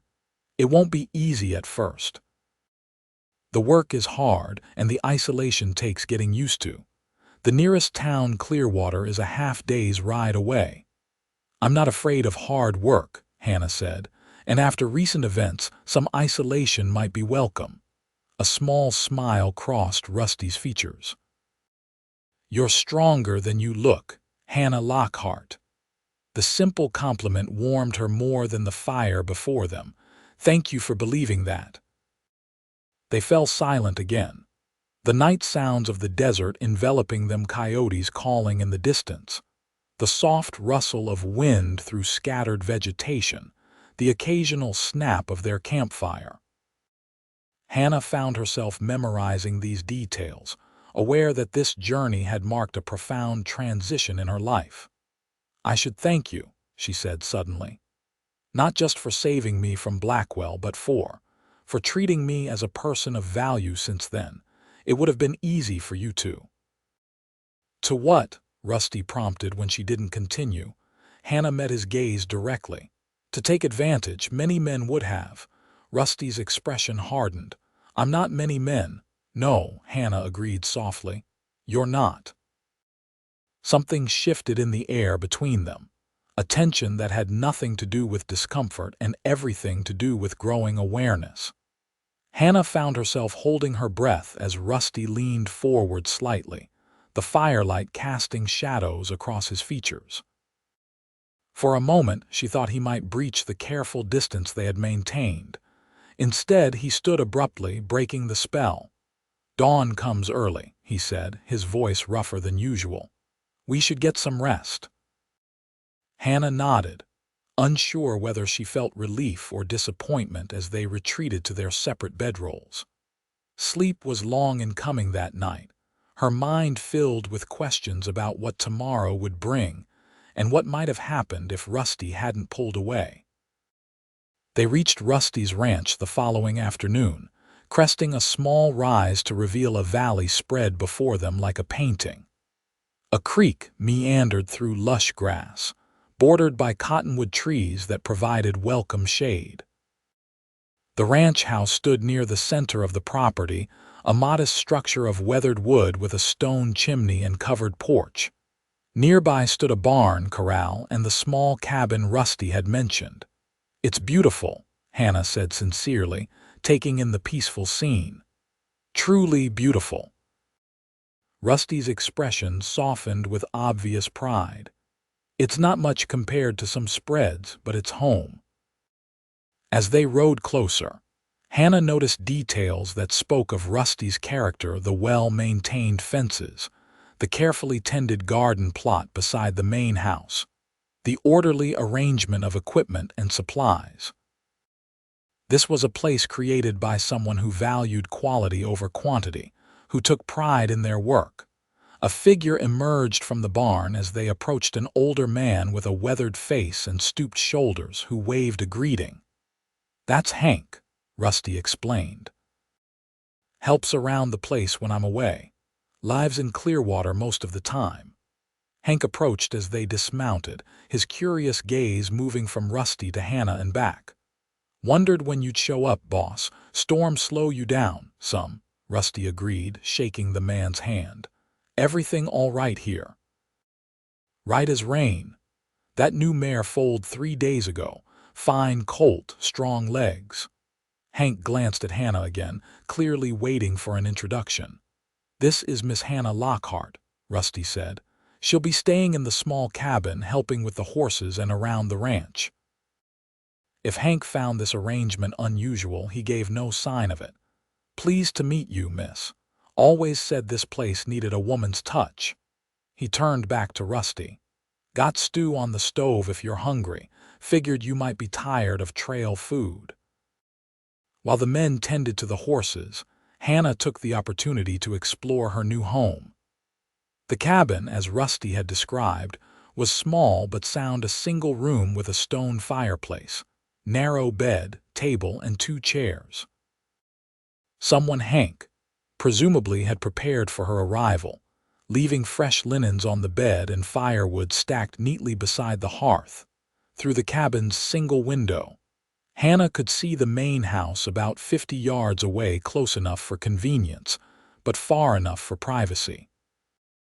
The arrangement seemed ideal, offering independence without complete isolation. A knock at the open door drew her attention. Rusty stood in the doorway, a saddlebag slung over his shoulder. "Thought you might want your things," he said, placing the bag on the table. "Is everything satisfactory?" "More than satisfactory," Hannah assured him. "It's perfect, truly." Rusty nodded, seeming pleased by her approval. "Hank's meal is ready if you're hungry, and there's a pump behind the cabin for water. The creek's safe for bathing when it's warmer." "Thank you," Hannah said, suddenly conscious of how travel-worn she must appear after days on the trail. "I think I'd like to wash up before eating, if that's all right." "Of course. Take your time." Rusty hesitated, then added, "Welcome home, Hannah." The simple phrase caught her off guard, bringing unexpected tears to her eyes. Home. It had been less than 2 weeks since she'd lost her father, and the only home she'd ever known. Yet somehow this small cabin in an unfamiliar valley already felt more welcoming than the farm in Gila Bend had in the difficult months of her father's illness. "Thank you," she whispered, blinking back tears. Rusty nodded once, then left her to settle in, his footsteps fading as he walked back toward the main house. Hannah took her time washing away the trail dust, changing into her cleanest dress, and arranging her few possessions in the cabin. By the time she made her way to the main house, twilight was descending over the valley, casting long shadows across the well-tended yard. The house's interior was simpler than she had expected, functional rather than decorative, with plain furniture that showed signs of careful maintenance. The main room combined living and dining areas, with a kitchen visible through an open doorway. 2 closed doors presumably led to bedrooms. Hank and Rusty were already seated at the table, but both men rose when Hannah entered. The gesture of respect touched her, a reminder that despite the frontier setting, certain courtesies were still observed. "Sit, sit," Hank urged, ladling stew into a third bowl. "Nothing fancy, but it'll fill the hollow spots." The meal was simple but satisfying, accompanied by fresh biscuits and strong coffee. Conversation flowed easily, with Hank providing updates on ranch matters and local news while Rusty occasionally added comments or questions. Hannah found herself relaxing in their company, the tension of travel gradually easing from her shoulders. After dinner, Hank took his leave, declining Rusty's offer to stay the night. "Wife'll be wondering where I got to," he explained, donning his hat. "I'll be back end of the week to help with that north pasture fencing." His departure left Hannah and Rusty alone, an awareness of their changed circumstances settling between them. Here, there were no prying eyes of townspeople or soldiers, no imminent threats to provide distraction. They were simply a man and woman on an isolated ranch, their relationship undefined beyond employer and employee. "You must be tired," Rusty said, breaking the silence. "We can discuss your duties tomorrow after you've had a proper rest." Hannah nodded, grateful for his understanding. "Thank you for everything, Rusty, for bringing me here for the cabin, for all of it." "You don't need to keep thanking me," he said gently. "You're doing me a favor as much as I'm helping you. This place needs another pair of hands." There was truth in his words, yet Hannah sensed there was more he wasn't saying. The distance he maintained, always careful, always proper, seemed at odds with the moments of connection they had shared on their journey. "Still, I am grateful," she said simply. "Good night, Rusty." "Good night, Hannah." Walking back to her cabin in the gathering darkness, Hannah reflected on the strange turn her life had taken. 2 weeks ago, she had been a dutiful daughter caring for her ailing father, her future prescribed by the expectations of her small town. Now she was an independent woman on a remote ranch, employed by a man who had saved her from a terrible fate. The transformation was both terrifying and exhilarating. For the first time in her life, Hannah felt truly free to define her own path, a freedom she owed to Rusty Weaver. As she prepared for bed in her small cabin, Hannah made a silent promise to herself. Whatever the future held, she would make the most of this unexpected opportunity. She would work hard, learn quickly, and prove herself worthy of the chance Rusty had given her. And if her heart sometimes quickened at the sound of his voice or the sight of his rare smile, well, that was a complication she would manage in time. The next morning dawned clear and cool, with mist rising from the creek as the first rays of sunlight touched the valley. Hannah woke early, eager to begin her new duties and establish a routine. After washing and dressing in her sturdiest clothes, she made her way to the main house, where smoke already rose from the chimney. Rusty was in the kitchen, coffee brewing on the stove. He looked up as she entered, surprise briefly crossing his features before he schooled his expression. "You're up early," he commented, pouring a cup of coffee and offering it to her. "I want to start earning my keep," Hannah explained, accepting the steaming cup gratefully. "What would you like me to do first?" Rusty seemed amused by her eagerness. "Breakfast might be a good start. There's bacon in the pantry, eggs from the henhouse out back."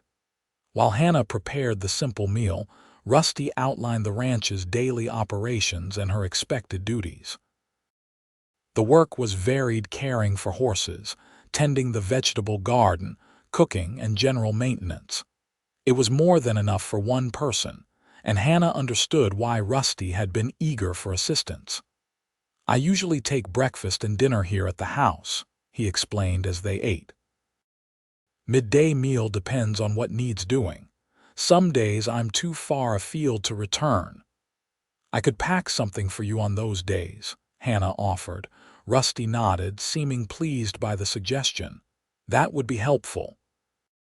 After breakfast, he gave her a proper tour of the property, the barn with its current residents, the chicken coop, the tool shed, and the various pastures where horses grazed. Hannah listened attentively, asking questions when necessary and committing details to memory. "The garden needs attention," Rusty noted as they passed the neglected plot beside the house. "I'm not much of a gardener, I'm afraid." "I can manage that," Hannah assured him. "My mother taught me well." By noon, Hannah had a clear understanding of her responsibilities and the general rhythm of ranch life. Rusty seemed satisfied with her grasp of things, his initial reserve gradually easing as they worked together. "I need to check the north pasture fence this afternoon," he said as they finished a simple lunch. "Probably won't be back until supper time. Will you be all right on your own? Hannah smiled at his concern. I think I can manage not to burn down the ranch in an afternoon. A hint of a smile touched Rusty's mouth. Fair enough. If you need anything, there's a rifle above the fireplace. You know how to use one, my father taught me, Hannah confirmed. Though I doubt I'll need it. Rusty nodded, apparently reassured. I'll see you at supper then. After he rode out, Hannah set to work with enthusiasm, tackling the most immediate tasks, feeding the chickens, gathering eggs, and beginning to clear the overgrown garden. The physical labor was welcome after days of riding, and there was satisfaction in bringing order to the neglected spaces. By late afternoon, Hannah had made significant progress on the garden, turning over the soil and removing weeds in preparation for planting. She had also cleaned the main house's kitchen thoroughly and prepared a heartier supper than Hank's simple stew. When Rusty returned at dusk, his eyebrows rose in appreciation at the visible improvements. You've been busy, he observed, washing up at the pump outside the kitchen door. There was plenty to do, Hannah replied, pleased by his notice. Is stew and biscuits all right for supper? I found some dried apples for dessert. More than all right, Rusty assured her. It's been a while since I've had a proper meal that I didn't cook myself. They ate by lamplight at the kitchen table, the atmosphere more relaxed than previous meals. Rusty spoke of his plans for the ranch, expanding the horse breeding program, adding cattle eventually, perhaps building a larger barn come fall. Hannah listened with genuine interest, offering occasional suggestions that Rusty seemed to take seriously. You have good instincts, he commented after she proposed a modification to his planned garden expansion. Practical. My father valued practicality above all else, Hannah said, a hint of sadness coloring her voice despite her best efforts. Rusty studied her across the table. You miss him. Every day. Hannah toyed with her spoon, gathering her thoughts. He wasn't a demonstrative man, much like you in that way, but he was good and honorable. He deserved better than to die worried about debts. Most men do, Rusty agreed quietly. My own father worried himself to an early grave trying to keep our Texas farm afloat during the drought years. The shared experience of loss created a moment of connection between them, a bridge across the careful distance they had maintained. Does it get easier? Hannah asked, looking up to meet his gaze. The missing them, Rusty considered the question seriously. Not easier, different, less raw with time. He hesitated before adding, having purpose helps, building something they would have been proud of. Hannah nodded, understanding perfectly. That's why this ranch matters so much to you. It's not just land and horses. No, Rusty agreed softly. It's not just that. Their eyes held for a long moment, and Hannah felt that same shift in the air that she had experienced by the campfire nights before, a recognition of something deeper than employer and employee, something neither of them had yet defined. Rusty broke the connection first, rising to clear his plate. It's getting late. You must be tired after all your work today. Hannah recognized the gentle dismissal and stood as well. Yes, I should get some rest. Good night, Rusty. Good night, Hannah. Walking back to her cabin under the vast, star-filled sky, Hannah found herself smiling despite the bittersweet conversation. For the first time since her father's death, she felt a sense of belonging, of purpose. This remote ranch, with its straightforward demands and simple beauty, offered something her life in Gila Bend had lacked: the freedom to define herself on her own terms.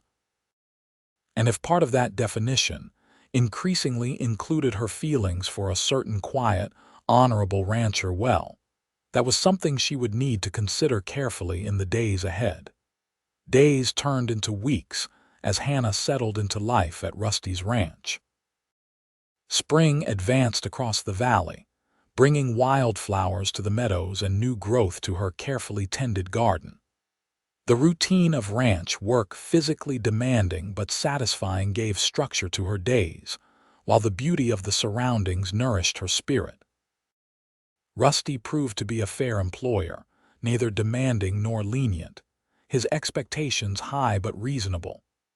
He was a man of few words but consistent actions, reliable as the sunrise and just as essential to the rhythm of ranch life. Hannah found herself adapting to his ways, learning to read his moods and preferences with increasing accuracy. They fell into comfortable patterns: breakfast and dinner shared at the main house, days filled with their respective tasks, occasional evenings spent on the porch watching twilight settle over the valley. Conversation between them flowed more easily as time passed, ranging from practical ranch matters to more personal topics: books they had read, places they had seen, dreams they still harbored.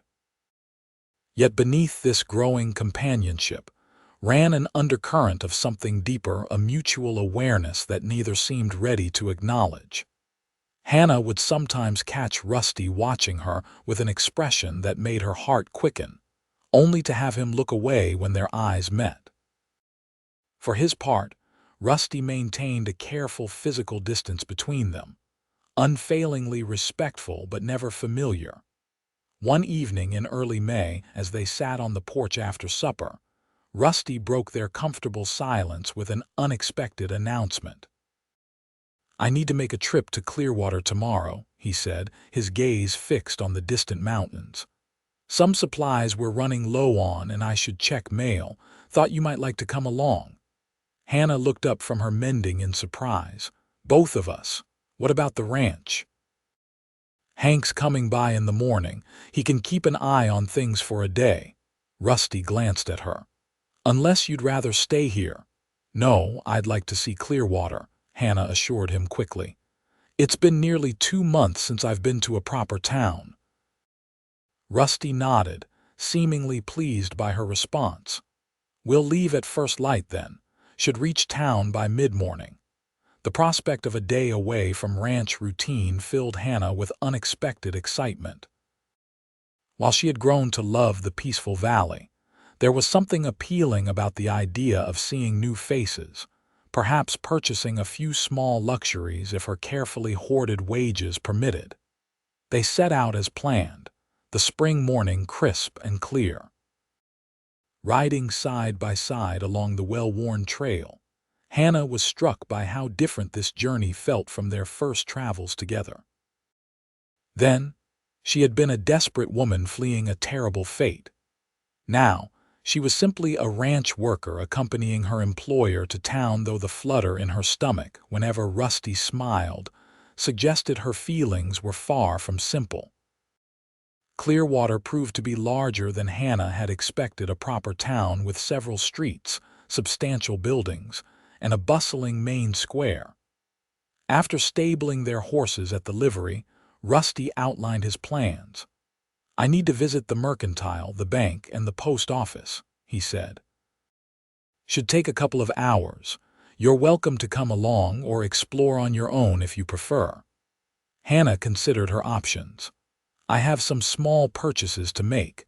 Perhaps we could meet for lunch afterward." Rusty nodded, pointing to a neat establishment across the street. "Maggie's Cafe serves decent food. Say noon." They parted ways, and Hannah set about exploring the town with a sense of freedom she hadn't expected to feel. Her modest savings allowed for a few careful purchases: some hair ribbons, a packet of seeds for the garden, and most extravagantly, a new book of poetry to replace the one she had left behind in Gila Bend. As noon approached, she made her way to Maggie's Cafe, pleased with her morning's accomplishments.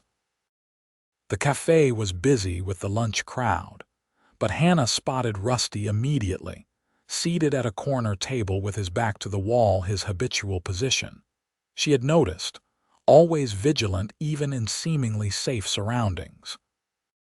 He rose as she approached, pulling out a chair for her with the same courteous manner he always displayed. "Successful morning," he asked as she settled across from him. Very, Hannah confirmed, showing him her modest purchases. And you got everything on the list. Mail too, though nothing important. He hesitated before adding, ran into some acquaintances. They've invited us to supper at their ranch this evening. Hannah raised her eyebrows in surprise. Us, the Millers. They have a spread about 5 miles west of town. Good people. Rusty looked slightly uncomfortable. I said I'd need to check with you first. Me? Why would my opinion matter for your social engagements? Rusty shifted in his seat. Because they've invited both of us. Well, they seem to be under the impression that we're. He trailed off, clearly struggling to find the right words. That we're what? Hannah prompted, though she suspected she knew the answer. Courting, Rusty finally said, the word hanging between them like a challenge. Hannah felt heat rise in her cheeks. I see, and you didn't correct them. I tried, Rusty said, a hint of defensiveness in his tone. Millers are good neighbors, but Ellen Miller is the biggest gossip in 3 counties. Once she gets an idea in her head. He sighed. Look, we don't have to go. I can make excuses. Hannah considered the situation. Their presence together in town was bound to generate speculation, especially given their living arrangement at the ranch. Perhaps it would be simpler to accept the invitation rather than fuel further gossip by declining.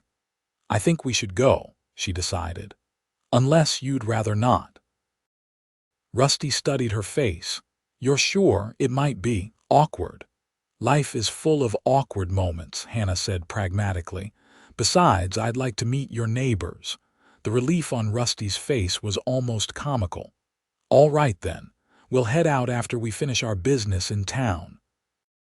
The Miller Ranch was larger than Rusty's, with a sprawling main house and several outbuildings.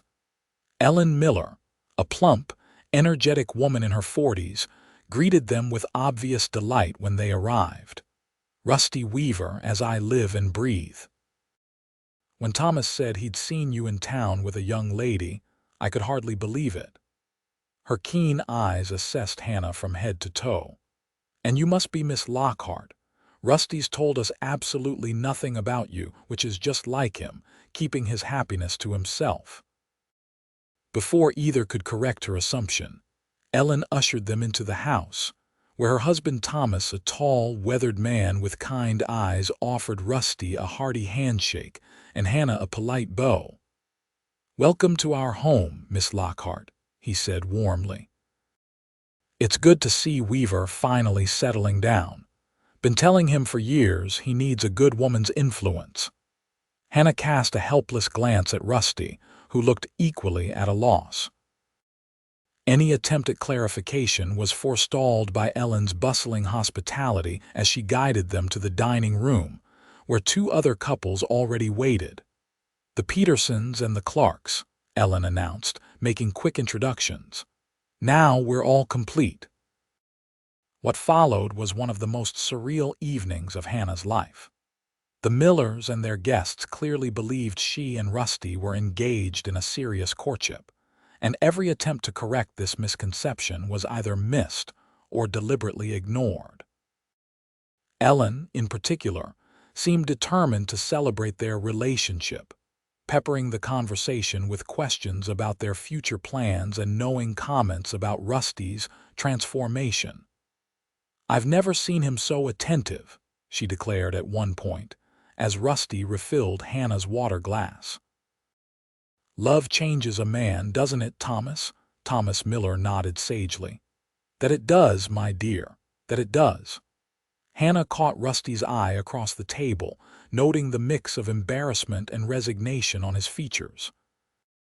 There was something else there too, a question, perhaps, or a vulnerability she hadn't seen before.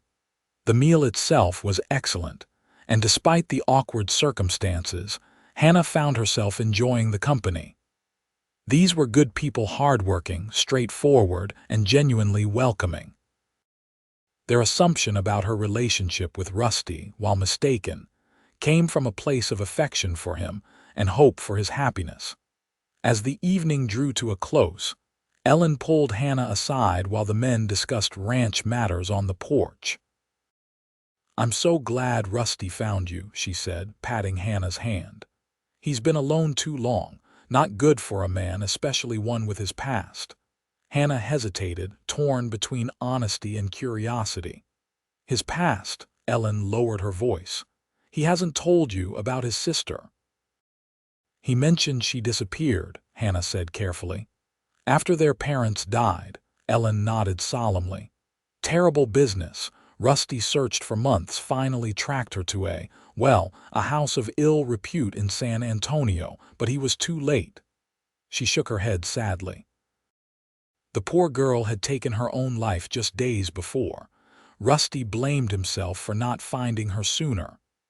Hannah felt as if the air had been knocked from her lungs. "He never told me that part." "He wouldn't," Ellen said softly. "Carries his burdens close, that one. But I see the change in him since you came along. There's light in his eyes again." Hannah had no response to this, her mind reeling with the implications of what she had learned. Rusty's intervention in Gila Bend suddenly took on deeper significance. He hadn't just saved her from a terrible fate. He had prevented what happened to his sister from happening to another young woman. The ride home was quiet, both of them lost in their own thoughts as the horses picked their way along the moonlit trail. It wasn't until they were nearly at the ranch that Rusty finally broke the silence. "I'm sorry about tonight," he said, his voice low.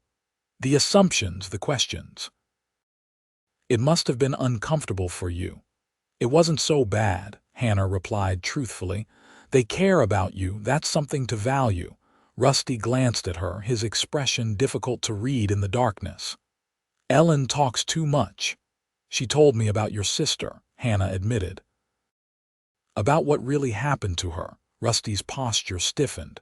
"That wasn't her story to tell." "No, it wasn't," Hannah agreed gently. "But I'm glad I know. It helps me understand certain things. Such as why you stopped that day in Gila Bend, why you tore up that contract." Rusty was silent for a long moment. When he spoke again, his voice was rough with emotion. "I couldn't save Ella, but I could save you." The simple statement, so full of pain and determination, moved Hannah deeply. Without thinking, she reached across the space between them, placing her hand on his where it rested on the saddle horn. "You did save me," she said softly. "In more ways than you know." Rusty looked down at their joined hands, then up to meet her gaze. Something passed between them in that moment, an acknowledgement, perhaps, of feelings that had been growing since that first day in Gila Bend. Then thunder shifted beneath him, breaking the connection. Rusty straightened in the saddle, withdrawing his hand from hers. "We should get back. It's late." The moment had passed, but Hannah felt its echo reverberating through her as they completed their journey in companionable silence. Something had shifted between them tonight. A door had opened, revealing possibilities neither had fully acknowledged before. As they parted at her cabin door, Rusty hesitated, seeming on the verge of saying something more. Instead, he simply touched the brim of his hat in his customary gesture. "Good night, Hannah." "Good night, Rusty." Hannah watched him walk away, knowing that their relationship had entered new territory, a landscape as unexplored and potentially rewarding as the valley they now called home. The following weeks brought subtle changes to life at the ranch. Nothing was explicitly stated between Hannah and Rusty, yet the atmosphere had shifted. Conversations lingered longer, glances held more meaning, and the careful distance Rusty had maintained began to diminish. Hannah found herself looking forward to their shared meals with an anticipation that went beyond hunger, treasuring the quiet evenings on the porch when Rusty would occasionally share stories from his past, or listen attentively to her own recollections. She began to see beneath his reserved exterior to the man beneath, intelligent, thoughtful, and possessed of a dry wit that emerged more frequently as he grew comfortable in her presence. For his part, Rusty seemed to be struggling with his own internal debate. Hannah would sometimes catch him watching her with an intensity that made her pulse quicken, only to have him retreat behind his customary reserve moments later. It was as if he wanted to bridge the gap between them, but was held back by some unspoken concern. The situation came to a head on a warm evening in late May. They had spent the day working together to repair a section of fence damaged by a spring storm, hard, physical labor that had left them both tired but satisfied with their accomplishment. After supper, they sat on the porch as usual, watching the sunset paint the valley in shades of gold and purple. "I received a letter today," Rusty said abruptly, breaking a comfortable silence. "From Fort Yuma." Hannah turned to look at him, surprised by the non sequitur. "Oh, Captain Sullivan. He mentioned that Jeremiah Blackwell was found dead 3 weeks ago." Rusty's voice was carefully neutral. "Apparently shot during an argument over a card game in Tucson." Hannah felt a complex mix of emotions at this news shock, a hint of relief, and then guilt for feeling that relief. "I see," she said, unsure how else to respond. "Sullivan thought you should know." Rusty studied her face. "Are you all right?" "Yes, I think so." Hannah considered her feelings carefully. "It doesn't change what happened, but perhaps it means one less thing to fear in this world." Rusty nodded, seeming to understand. "The captain also wrote that your farm in Gila Bend has been sold. New family moved in last month." This news struck Hannah more deeply than Blackwell's death. The farm had been her home for 20 years, the site of both her happiest memories and deepest sorrows. Knowing strangers now occupied those rooms, worked that land, somehow made the loss more final. "I hope they're happy there," she said finally. "It was a good place once." Rusty was quiet for a moment, then asked carefully, "Do you miss it?" "Gila Bend, parts of it," Hannah admitted. "The orchard my father planted, the view from my bedroom window, the people at church." She smiled faintly. "But no, I don't miss Gila Bend itself, not anymore, and this place." Rusty gestured to the valley spread before them. "How do you feel about it?" Hannah sensed the question held more weight than its simple words suggested. "I've come to love it here," she said honestly. "The valley, the work, the peace of it. Enough to stay." Rusty's voice was low, almost hesitant. Hannah turned to face him fully. "Are you asking me something specific, Rusty?" He met her gaze directly, something resolute in his expression. "I suppose I am." He took a deep breath. "These past months with you here, they've been good, better than good. The ranch runs smoother, looks better, and He paused, searching for words. "I've been happier than I can remember being in a very long time." Hannah's heart quickened at his admission. "I've been happy too. Then maybe we should consider making the arrangement more permanent." Rusty's hands, usually so steady, fidgeted with his hat brim. "A partnership of sorts." The careful phrasing made Hannah smile despite the seriousness of the moment. "A partnership?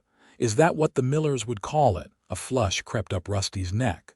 "I'm not saying this well."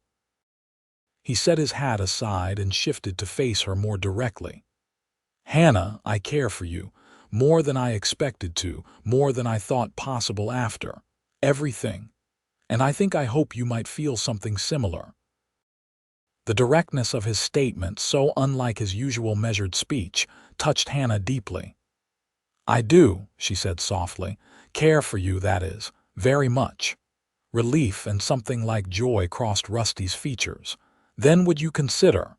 That is, would you do me the honor of becoming my wife?"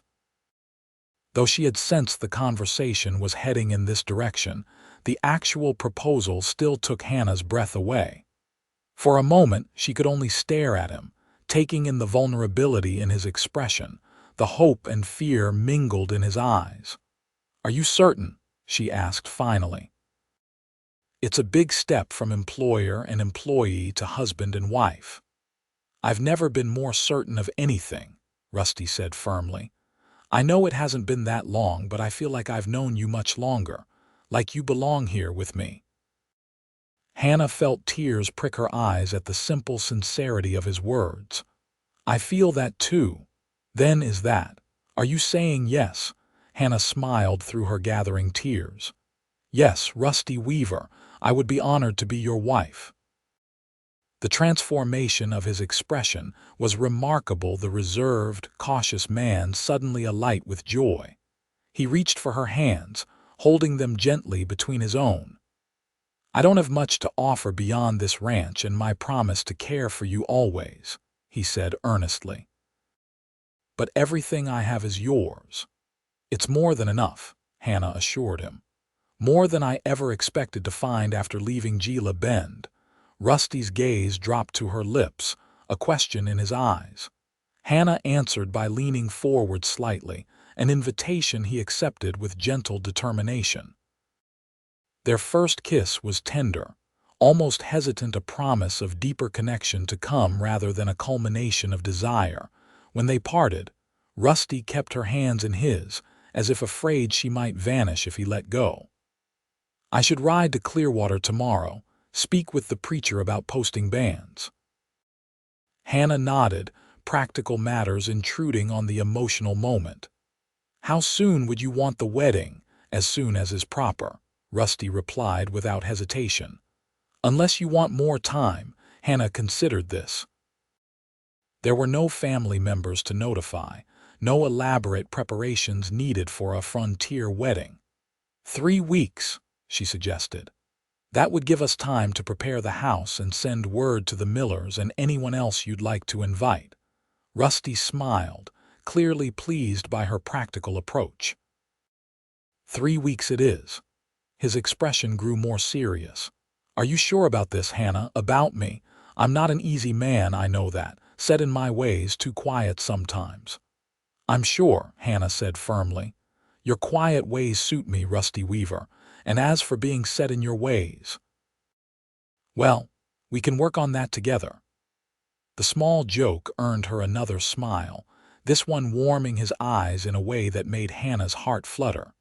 She had seen glimpses of this Rusty before, the man beneath the reserved exterior, but never so openly, never so directed at her. They sat together on the porch until twilight deepened into full darkness, speaking of practical plans for their future improvements to the house, expansion of the ranch operations, hopes for the years ahead. When they finally parted for the night, Rusty walked Hannah to her cabin door, their fingers entwined in a way that felt both new and somehow familiar, as if they had been meant to fit together all along. "Good night, Hannah," he said softly, brushing a gentle kiss against her forehead. "Good night, Rusty." Alone in her cabin, Hannah found herself too full of emotions to sleep.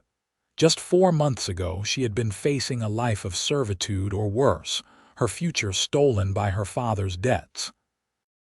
Now she was engaged to marry a good, honorable man, with a home and purpose that fulfilled her in ways she had never imagined possible. The contrast was so stark that it almost seemed unreal, yet the simple gold band Rusty had shyly produced from his pocket before they parted, his mother's ring, he had explained, felt solid and certain on her finger. This was real, this second chance at life. And Hannah was determined to embrace it with her whole heart. News of their engagement spread quickly through the small community surrounding Clearwater. Ellen Miller was among the first to visit, bringing a basket of preserves and barely contained delight at having her assumptions confirmed. "I knew it from the moment I saw you together," she declared, embracing Hannah warmly. "A blind woman could have seen the way Rusty looks at you." Hannah accepted the woman's enthusiasm with good grace, recognizing genuine affection beneath the gossip. Ellen proved to be a valuable ally in the wedding preparations, offering practical advice and assistance with everything from Hannah's dress to the wedding supper. The 3 weeks before the ceremony passed in a blur of activity. Hannah divided her time between regular ranch duties and preparations for her new role as Rusty's wife. The main house, while comfortable enough for a bachelor, needed a woman's touch to make it truly a home. With Rusty's enthusiastic approval, Hannah set about making small improvements: curtains for the windows, cushions for the hard wooden chairs, reorganization of the kitchen to make it more efficient. Rusty himself seemed transformed by their engagement, his natural reserve giving way to a quiet happiness that manifested in unexpected ways. He began bringing Hannah small gifts from his rides around the property: wildflowers for the table, an interesting rock formation, once even a kitten he had found abandoned in a far pasture. More significantly, he started sharing more of himself: stories from his past, hopes for their future, even occasional expressions of the deeper feelings he had previously kept guarded. "I never thought I'd marry," he confessed one evening as they sat by the fire, plans for the ceremony spread on the table between them.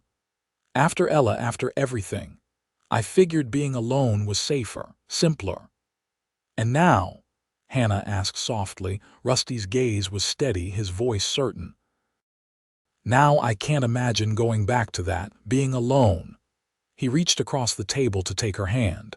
"You've changed things, Hannah, changed me." Hannah squeezed his fingers gently. "For the better, I hope, definitely for the better." His smile held a hint of wonder, as if he still couldn't quite believe his good fortune. The Millers were right about one thing: love does change a man. The casual use of the word love made Hannah's breath catch. They had spoken of care, of partnership, of shared futures, but neither had explicitly named the deeper emotion growing between them. "Is that what this is?" she asked, her voice barely above a whisper. "Love?" Rusty's expression turned serious, almost solemn. "For me, yes. I love you, Hannah Lockhart. Have since somewhere on that trail from Gila Bend, though it took me longer than it should have to admit it to myself." The simple declaration, spoken without flourish but with absolute conviction, filled Hannah with a joy so intense it brought tears to her eyes. "I love you too," she replied, the words feeling both momentous and entirely natural. "More than I thought possible." The revelation seemed to break something loose in Rusty. He rose from his chair, pulling Hannah to her feet and into his arms with uncharacteristic impulsiveness. His kiss was different this time, still gentle, but with an underlying hunger that spoke of deeper desires carefully restrained. When they finally parted, both slightly breathless, Rusty rested his forehead against hers. "3 more days," he murmured, a hint of frustration in his tone. Hannah smiled, understanding his meaning perfectly. "Just 3," she agreed, "and then a lifetime." The wedding day dawned clear and beautiful, as if nature itself approved of their union. The ceremony was simple but meaningful, held in Clearwater's small church with the Millers, Hank and his wife, and a few neighboring ranchers as witnesses. Hannah wore a new dress of pale blue cotton, with wildflowers in her hair instead of a veil. Rusty, unusually formal in a clean black suit and polished boots, couldn't take his eyes off her as she walked down the short aisle to join him. The preacher's words were traditional, but felt personally significant as Hannah and Rusty exchanged vows, promising to love and honor each other through whatever life might bring. When Rusty slipped his mother's ring onto her finger, now properly sized and polished to a bright gleam, Hannah felt a sense of rightness that transcended the ceremony itself. This was where she belonged, with this man, in this life they were building together. The celebration afterward was held at the Millers' ranch, where Ellen had overseen preparations for a feast that would be talked about for months to come. There was music and dancing, laughter and heartfelt toasts to the couple's happiness. Hannah found herself embraced by the small community as Rusty's wife, accepted and welcomed in a way she had never quite been in Gila Bend. As evening approached, Rusty found her sitting alone for a moment on the miller's porch, watching the celebration continue in the yard. "Ready to head home, Mrs. Weaver?" he asked, offering his hand. The new name sent a thrill through Hannah. "Yes, I think I am." They made their farewells amid good-natured teasing and sincere well-wishes, then rode together toward their ranch, their home in the golden light of the setting sun. The familiar valley had never looked more beautiful to Hannah, the modest house never more welcoming. "Welcome home," Rusty said softly as he helped her down from her horse. Hannah looked up at him, this man who had saved her in so many ways, and felt her heart overflow with love and gratitude. "I am home," she replied, "wherever you are." His smile, no longer rare but still precious, was all the response she needed as he swept her into his arms to carry her across the threshold of their shared future. 1 year later, Hannah stood on the porch of the ranch house, watching as Rusty rode in from the north pasture, a small herd of new horses following behind. The sight of him still stirred her heart, even after a year of marriage, perhaps especially after a year that had brought challenges and joys in equal measure. Their first months as husband and wife had been a time of adjustment and discovery. Learning to live together, to share space and decisions, had required patience and compromise from both of them. Rusty's long-established bachelor habits sometimes clashed with Hannah's desire to create a true home, while her need for conversation occasionally tested his preference for companionable silence. Yet these small frictions had ultimately strengthened their bond, teaching them to communicate more openly and appreciate their differences as well as their similarities. And the deeper aspects of marriage, the intimate connection, the shared purpose, the growing trust had flourished beyond either's expectations. The ranch had prospered too. Hannah's practical suggestions had improved operations in numerous small ways, while Rusty's expert knowledge of horses had attracted buyers from as far away as California. They had added cattle to their holdings, expanded the main house with a new bedroom and larger kitchen, and hired a young ranch hand to help with the increasing workload. As Rusty approached the house, Hannah instinctively placed a hand on her swelling abdomen, where their first child had been growing for the past 6 months. The baby, a son, according to Ellen Miller's confident prediction, was due in early autumn, and both parents-to-be were alternately excited and terrified by the prospect. "How are my 2 favorite people today?"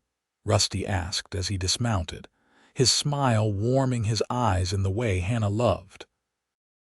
"We're well," Hannah replied, accepting his kiss. "Your son has been practicing his roping skills on my ribs all afternoon."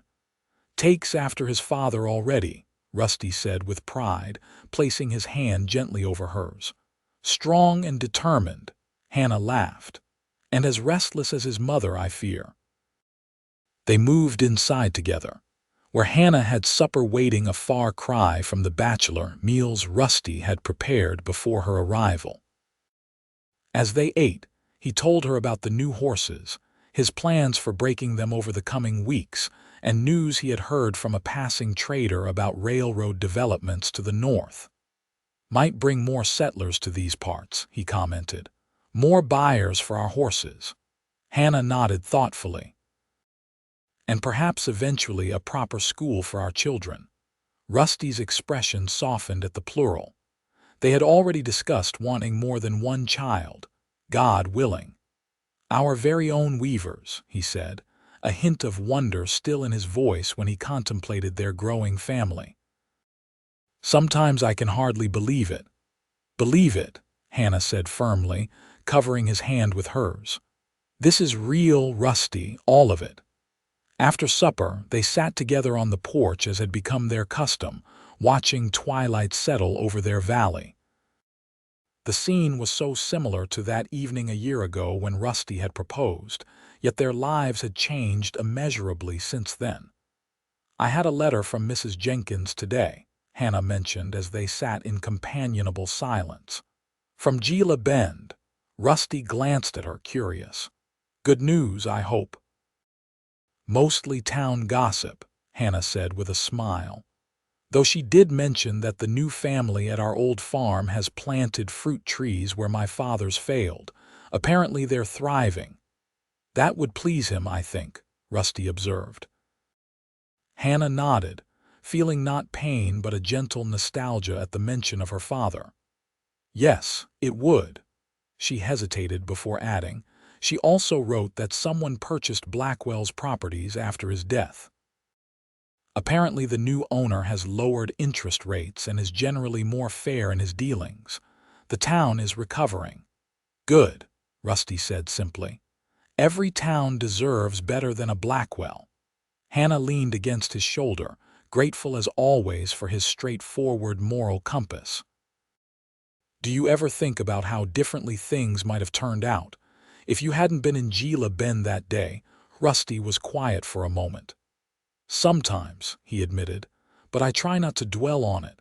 What matters is what did happen, not what might have." "Still," Hannah persisted, "it was chance, wasn't it, that you arrived at that precise moment?" Rusty considered this, his arm tightening around her shoulders. "Maybe, or maybe it was something more. My father used to say that some things are too important to be left to chance."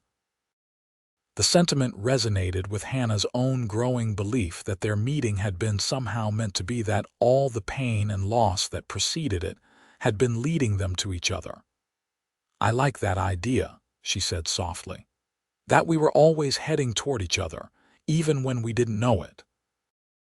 Rusty pressed a kiss to her temple. "Heading toward this," he agreed, his hand moving to rest protectively over their unborn child. "Toward home."